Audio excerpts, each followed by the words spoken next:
Hi, everyone. This is Dan Roth. I'm LinkedIn's editor-in-chief. Welcome to This is Working. It is great to be here with you. This is a show where every week we tackle the questions of how businesses are helping navigate the road ahead. And by the road ahead, we're talking about questions of how do you deal with this unprecedented time of economic upheaval, how are companies thinking about keeping their workers and customers safe, and then the question of how do you deal with racial injustice and making sure that the working world is a fair and equitable place. Now, every day on the right rail of your homepage, you'll see a place where we have a special edition of the Daily Rundown where you can tackle these topics and even more. And part of the series is we always like to talk to people live who are, again, just leading us through this. One of those people is our guest today, who is Misty Copeland. Misty is a principal dancer at the American Ballet Theater, one of the most prestigious dance companies in the world. Copeland started dancing at the age of 13. She would wear baggy gym clothes and she was learning movements at the Boys and Girls Club in California. Anyone who knows anything about dance knows that 13 is a pretty late age to start dancing. But when people saw Misty move, they started dropping the word prodigy. She was just something special. Nevertheless, she was definitely coming from behind, both in terms of her age and in the fact that she was Black in a very, very white industry. Copeland never stopped fighting. In 2015, she became the first Black woman to be promoted to principal dancer in the American Ballet Theater's 75-year history. Since then, her career has taken her down many different paths. She writes books, she's an activist, she's even become a Barbie doll. Today, I'm going to talk to her about her career, about what's going on in the dance industry, about some of the things that she's doing to help dancers, and where she thinks things are going to go from here and how the arts will come back and what they'll look like when they come back. So let's bring on today's guest, Misty Copeland. Misty, welcome to This is Working into LinkedIn. Thank you so much. I'm really excited to be here. Okay, so where are you right now? I'm in New York City. I'm in Manhattan. I live on the Upper West Side. So I've pretty much been the whole quarantine. Just really getting to know your apartment. yeah, really feeling pretty. I wanted to ask you a question before we get started and talk about the question about the ballet industry and about the arts and some of the work you're doing. You know, right now at this very moment, the first live talk with Kamala Harris and Joe Biden is going on. So this very moment. Now, during the whole Veep stakes, I was reading your book, your biography, while this was all going on, and there are all these people were saying, well, Kamala was a little bit too, she was saying what she wanted to do. She was being a little bit too audacious in saying that she wanted to be vice president, how she was getting out there.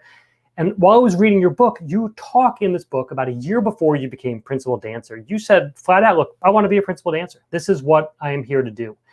And I'm wondering, while you were watching politics play out, and while you were watching someone who was, in this case, another one of people who was the first or the only, Kamala is the only Black female vice presidential candidate the U.S. has had. You've been the only Black female principal dancer at ABT. I would love to know whether any of this resonated with you. Were you seeing any of yourself as this was going on? I mean, absolutely. I feel similarly even to, throughout Barack Obama's presidency that, often women, Black people and Black women, women of color are not allowed to say what they want. It has to be kind of this buried, hidden, sugar-coated thing that, it's not delicate or graceful to go after your dreams and goals. And so I definitely feel, that a similar, experience in terms of just how the world expects for us to be and views us and limits us. And it's something that, there's going to be a whole generation of young people that are watching Kamala that are going to, whose lives have changed, whose paths have changed. And I feel, that similarly to so many people that I meet daily over the years that because they saw someone setting a different example and a different standard, it changed the way they viewed themselves and their possibilities. Was it hard for you to own that ambition yourself? Is that something you had to learn how to do, or something that you just had in you all the time? You were very okay talking about what your ambitions were? No, I was not at all. I was quite the opposite of who I am now growing up. And it's so interesting because I feel like the tools that I learned from being about a part of the ballet world are what gave me the voice and the confidence to be able to speak up and know what I want and go after it. So it's quite interesting because I feel like the ballet world often creates a type of person that, we're in a silent art form, so we're often voiceless, and we are forever students. We don't speak. We're being constantly being told what to do by the director, the ballet master, ballet mistress, and I mean those names in itself say so much about the ballet world and how far behind we are. But I think that there was something that I took from the structure of classical dance that gave me the confidence to believe in myself. So, it's been an interesting ride, and I think a path that so many people didn't see for me as a possibility, but it always seemed so clear to me once I stepped into the ballet studio for the first time. Will you go back to that statement about the state of the ballet world, or some of the terms that are used, and where the industry is? Is this something that you feel like that you have to change, you want to change? Are you okay with it? This is history. This is what the industry is. What's your role in pushing the world, your industry, forward? It's been a struggle for me always. What drew me to dance, I mean, was to be able to express myself with my body, and I was so shy and didn't speak, so it made perfect sense for me. But it was also being a part of a larger community. It was being a part of a history, and I feel like Black people in America don't really have this deep, rich history that that is ours. And there was something about ballet that I felt like, well, I am one of the dancers, and so now this is my history. And there was something so beautiful and empowering about that. But then at the same time, it's a history that excludes me. It's a history that excludes dancers of color, and women who have more athletic figures. But at some point, we can appreciate the history, but we have to move forward, and it's not letting go of the beautiful parts of it that make it what it is. Racism and blackface don't make ballet. It's the incredible technique. It's being able to be innovators, and when you think back to Tchaikovsky and you think back to different choreographers who created ballets in those times, they were ahead of the game. So why are we still doing those ballets and not creating new ballets with voices from people that will represent the world and represent America, with American Ballet Theater? And when you think about how to push ballet into new areas and bring new faces, or more faces that are representative of what America looks like, into ballet, and then you counter that with what's going on in the economy today, and you see things are shut down. You got your start by going to the Boys and Girls Club and having teachers that believed in you and invested in you. As school districts and cities and states go through cutbacks to deal with this economic crisis, does that worry you? And as theaters are shut down or never come back from this, does that worry you about how well this industry can diversify? I think that coming back from hopefully coming back to there still being somewhat of a ballet world left. The more time that goes on, the longer it's going to take to recover from this, and some companies are already done. But I think that we have to look at how we can make change with what's going to come of this. And I think that these companies are going to be forced to have to start over again. And I think there's beauty in that.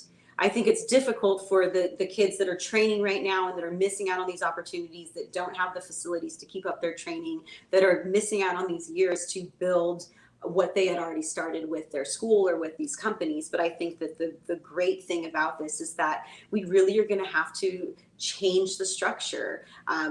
Whether it's the structure of what a theater is. And I think that having outdoor experiences and going into communities that haven't had the access or the opportunity or the interest to be a part of this world, I think this is a way of starting out by going into these communities and exposing them. That's also a big part of why the ballet world isn't diverse, because it doesn't reach more than one type of community. And I think that this is a really beautiful blank slate to start from for the dance world. Yes, it's financially, we're going to have so many issues coming back to, but I think that this is a real amazing opportunity to be able to include more people, because that's where we're at in the world. I feel like people's eyes are wide open. It's just about people like me using my voice and my platform to keep the momentum going.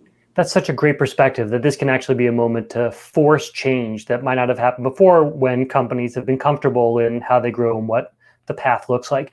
I just want to call out, there are people on this live video from all over the world. We got members joining us from, let's see, we got Cami from South Bay. She says it's near where you grew up. Inez from North Carolina, Amit from India, Keith from Puerto Rico, Clint from Massachusetts. Paul Jacobelli says, my daughter sees Misty as a hero. Dewani Parikh says, my 5-year-old loves your story published in one of the kids' books and was excited to watch you live and put a real face to your name. That's great. We don't get many 5-year-olds on LinkedIn, so that's really cool. When we've talked a little bit about some of the questions about how the ballet world changes or goes through it, but there are people who right now are really struggling. And I think that while all of the arts have been impacted heavily as all live entertainment has been shut down, I would assume that ballet is in almost a different world, because you're athletes also. You have to keep your body in phenomenal shape to be able to do what you do. So is there anything that people in ballet are going through that you think it is important for the world to recognize that's different? And I'm curious to know how you're helping fellow dancers out. Yeah, something that I've been so proud of, and I definitely have to credit Under Armour for it, is, with the first commercial that I did with them, the first ad campaign, I Will What I Want, it really allowed people to see dancers as athletes in a different way. It allowed for us to pull back the curtain, which I think the ballet world has often been so proud of, keeping what we do and the work and the struggle behind the curtain. And then when you open it up, it's like, this is this beautiful fairy tale and it's effortless. But I think at some point, people, they assume it's easy, or they just don't feel that it's something that they can relate to. And I think that there's so much beauty in exposing the journey to get to that beautiful product on the stage. With that said, dancers don't make a lot of money. Dancers live in some of the biggest and most expensive cities in the world, because that's where arts thrive. And so in this time, it has been extremely difficult. You think about NBA players and NFL players, and they, I'm sure, have incredible facilities there in their homes to be able to keep up their training. Dancers don't have that. We are taking ballet classes in our kitchens and living rooms and dining rooms and bedrooms, and the floor is not appropriate for us to be dancing on, to be jumping on, to be in pointe shoes, standing on our toes. There's no space, there's no room. So there's just so much buildup that's going to stop us from being able to do what we do when things do open up again.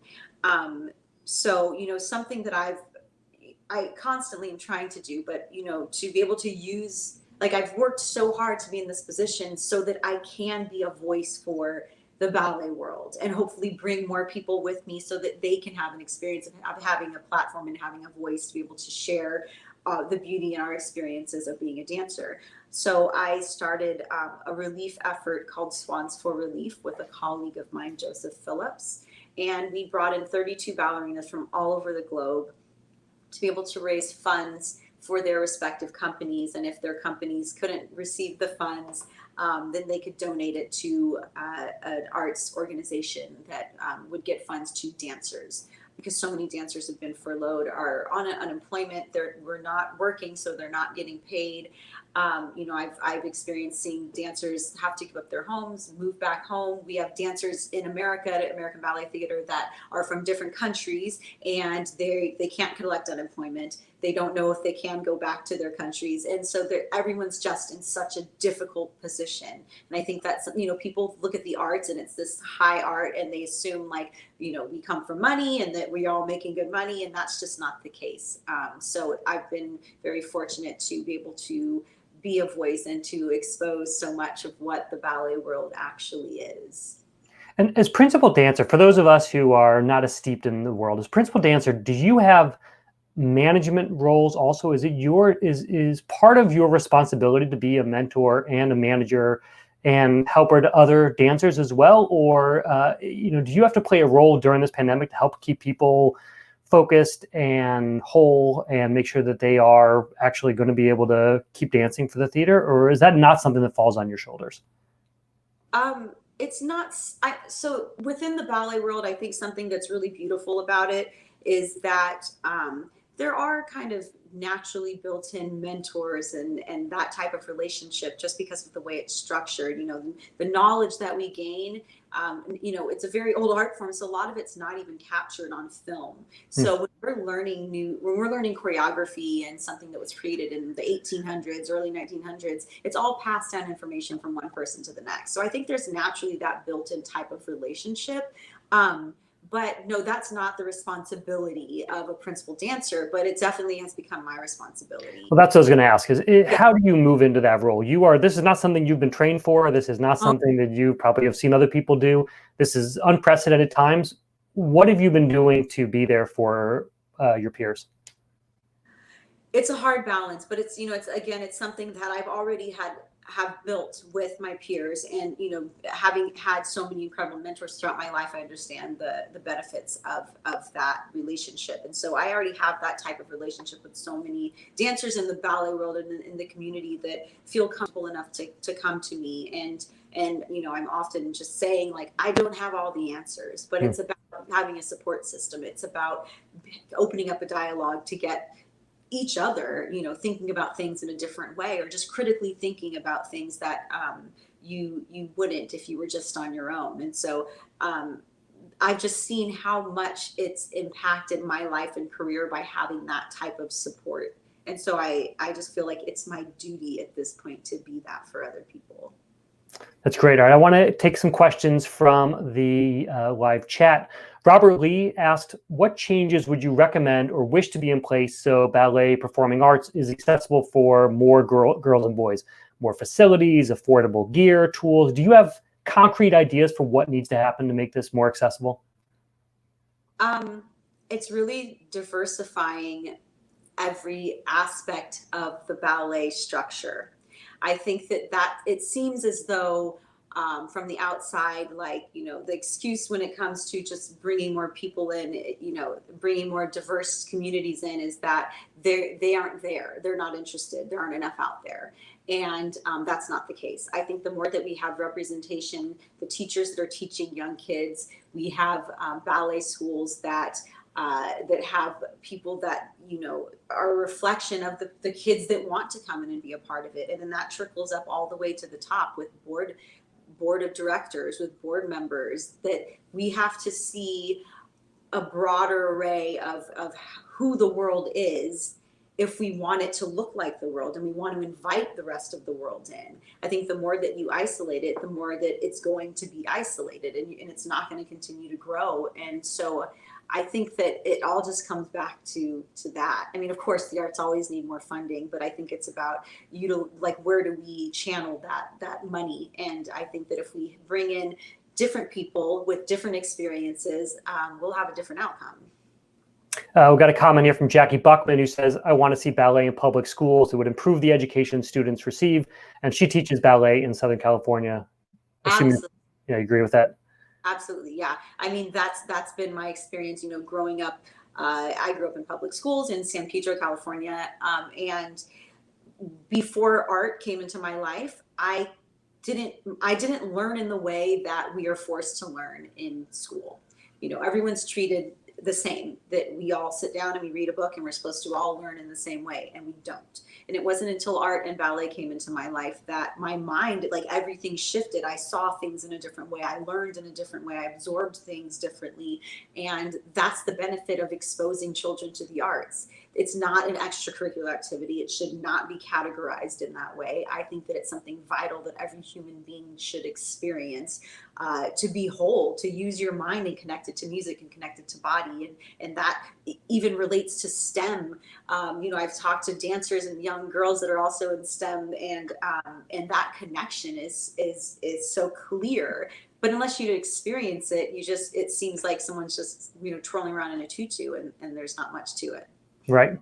I'd love to talk to you a little bit about your rise to the top and some of the things that you have experienced along the way. You talk in your book and in other interviews about coming to realize that you belonged in this world, and how you decided this was a place, this was your home. And I haven't seen you use these words, but a lot of it goes back to imposter syndrome and this question of, when will someone discover that I'm actually a fraud, that I don't know what I'm doing? They'll finally stop treating me. They'll finally reveal that they don't think that I should be here. I'd love to know how you overcame that feeling.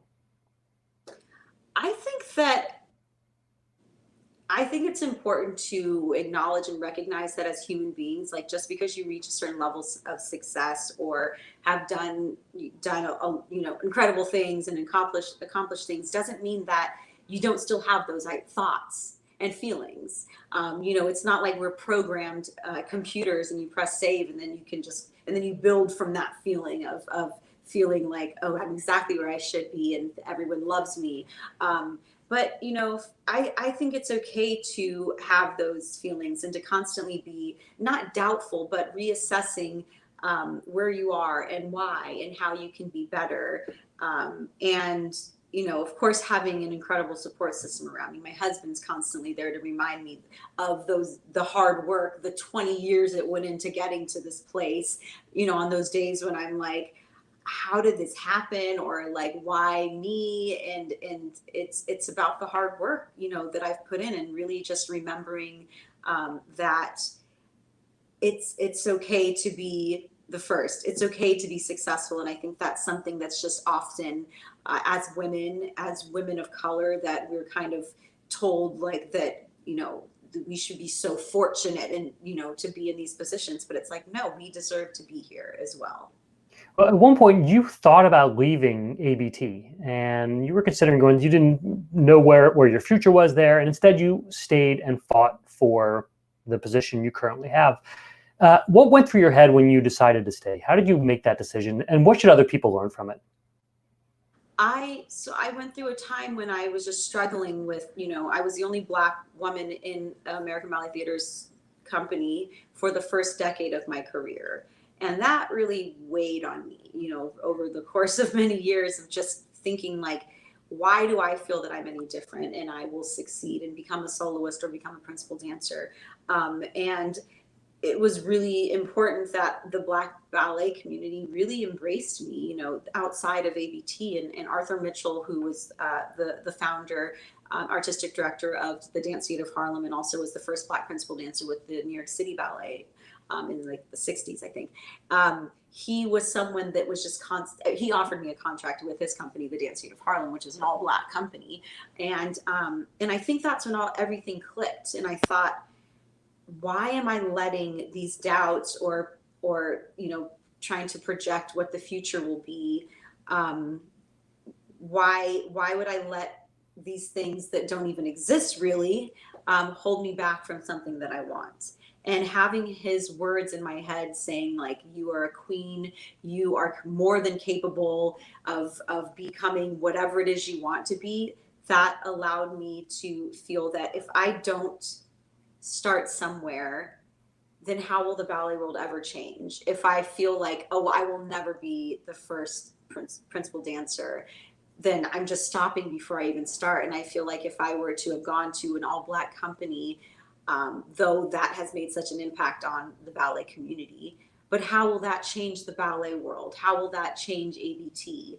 So I think that's what made me stay, was the possibility of what it could do for the future of dance and so many that will come after me. Well, I love that idea about not spinning out, not assuming that the future in your head is going to play out. You I think a lot of us imagine worst case scenarios. We assume things are going to go some way. So we say, forget that path. I'm going to go down this other path. Instead, you stayed on this path and you got exactly what you wanted. I want to read a couple more comments coming in from the stream. I'm probably pronouncing this name wrong, but Janelle Glimpf says, what a positive influence you've been, Misty, on so many levels. Thank you. There's a lot of people talking about their kids. Peter Grubb says, my 7-year-old daughter has been dancing before she was 2 and playing the violin for the past 3 years. You're her idol. Thank you. So you're definitely having an influence way beyond just the ballet world. So that is, it's very cool to see. I'd love to know what you have been hurt in the past. You've had to not take roles that you wanted. You've not gotten roles that you wanted. What's your strategy for dealing with a tough situation, whether that's an injury or not getting a part or anything else? How do you get through that? It's, as artists and as athletes, you definitely build up an incredibly strong mental strength and strategy. I think that when it came to not getting certain roles, I'm constantly saying, especially to dancers and especially to women, to young women, that it's okay to use your voice and communicate what you want. And that's something that took me so many years, and people pushing me to own my voice and that power. Whether it was going in and actually sitting down and having a conversation with my artistic director and saying, these are the roles I would eventually like to do. What do I need to do in my training, my artistry, to be on that path to get there? And it seems so simple, but it's really difficult for a lot of people to do. And I think it's easier for men because it's expected that, that's what you do. You have that power to be able to do that. And women aren't often told that they can do that. When it comes to getting through injuries, I think that it was about trying to stay in control of the things I could control. So, whether it was having, 6 stress fractures in my tibia and having a plate screwed in, at least I could still use my torso and my arms. And so it was like watching videos, working on things that I could move, finding different teachers and mentors. And, I'm constantly just thinking of myself as a student forever and forever learning that your body is always changing. Your thoughts and your experiences are constantly growing and changing. So I'm just open to always continuing to learn. Well, you've talked in the past about how when you are in ballet, you take classes for life. You never actually stop taking ballet classes, even when you've reached the top. So how do you develop new skills? What is it? I mean, at this point, wouldn't most people look at you and be like, Misty Copeland, she knows every single skill there is available in ballet. How do you gain new skills? What do you do?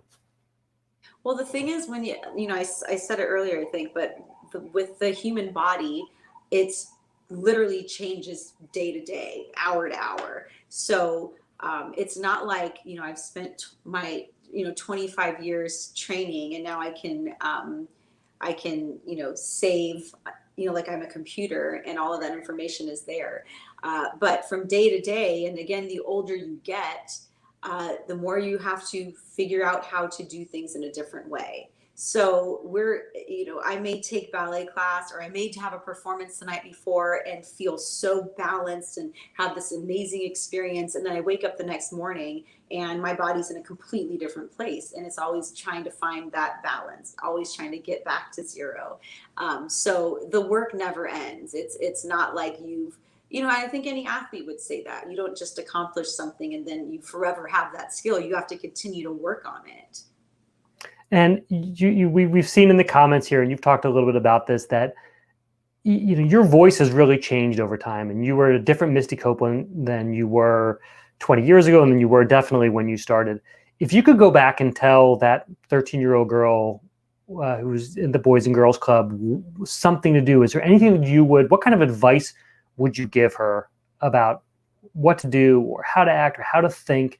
And if you could go back and be your own mentor, what would you say? Wow. I would say that it's okay to be you.